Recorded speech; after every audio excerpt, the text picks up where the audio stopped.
à toutes, bonjour à tous. Bienvenue à vous pour une nouvelle édition de notre kiosque de la presse maghrébine. Nous commençons par l'Algérie où la visite surprise du président du Venezuela, Nicolás Maduro, suscite quelques interrogations. À ce propos, le Matin d'Alger consacre un article à, je cite, l'inexplicable visite de Nicolás Maduro en Algérie. Le site d'information relate ce qui est pour lui un voile d'incompréhension et un cafougage dans la communication officielle qui a entouré cette visite. Ce qui était annoncé comme une simple escale technique samedi est devenu une visite officielle de 2 jours incroyable, poursuit le Matin d'Alger qui se demande comment une simple escale technique peut devenir une visite d'État. De son côté, Tout sur l'Algérie rappelle que le président vénézuélien a débuté dimanche 10 septembre une visite officielle de 24 heures en Algérie avec au menu la question du pétrole, dossier sensible pour les 2 pays producteurs.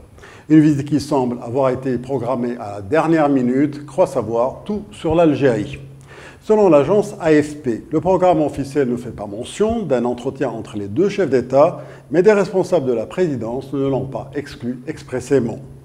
On ne sait pas encore, a expliqué un responsable algérien à l'agence de presse française, ajoutant du flou à la confusion.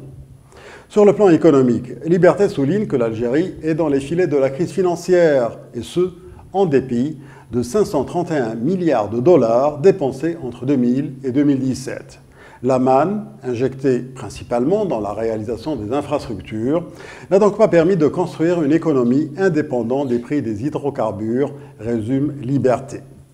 D'ailleurs, selon Tout sur l'Algérie, qui cite la Banque mondiale, la pauvreté pourrait augmenter dans le pays. Le PIB réel, corrélé à une croissance démographique estimée à environ 2%, fera ainsi que la croissance du PIB par habitant sera négative, indique la Banque mondiale. Une situation qui pourrait, selon l'institution, avoir une incidence négative sur le bien-être des ménages et la réduction de la pauvreté, ajoute Tout sur l'Algérie. Au Maroc, les relations officielles avec la Mauritanie sont toujours dans le flou. Selon Média 24, Nouakchott continue à souffler le chaud et le froid. Des journaux mauritaniens font état presque de concert d'une froideur dans les relations bilatérales en utilisant des éléments de langage identiques ou même très proches. La Mauritanie a-t-elle réellement refusé la nomination du nouvel ambassadeur du Maroc, Hamid Chabar? Ou bien s'agit-il d'un simple ballon d'essai? En tout cas, jusqu'à dimanche au soir, ni le Maroc ni l'ambassade du Maroc à Nouakchott n'avaient été saisis d'un refus mauritanien, affirme Média 24. Sur le front social cette fois, les syndicats s'impatientent, titre l'Économiste. Les centrales syndicales attendent toujours des mesures concrètes au moment où le gouvernement promet une réunion pour bientôt en écartant une hausse des salaires, écrit l'Économiste. Justice aujourd'hui le Maroc nous informe que le ministre d'État en charge des droits de l'homme, Mostafa Ramid, se montre intransigeant quant au règlement intérieur du Conseil supérieur du pouvoir judiciaire. Il a notamment fortement critiqué certaines dispositions du texte qui seraient anticonstitutionnelles selon lui. D'après tel quel, Ramid, dans un post sur sa page Facebook, a tiré la sonnette d'alarme sur une disposition du règlement intérieur du Conseil supérieur du pouvoir judiciaire qui impose aux dénonciateurs de la corruption des juges de décliner leur identité.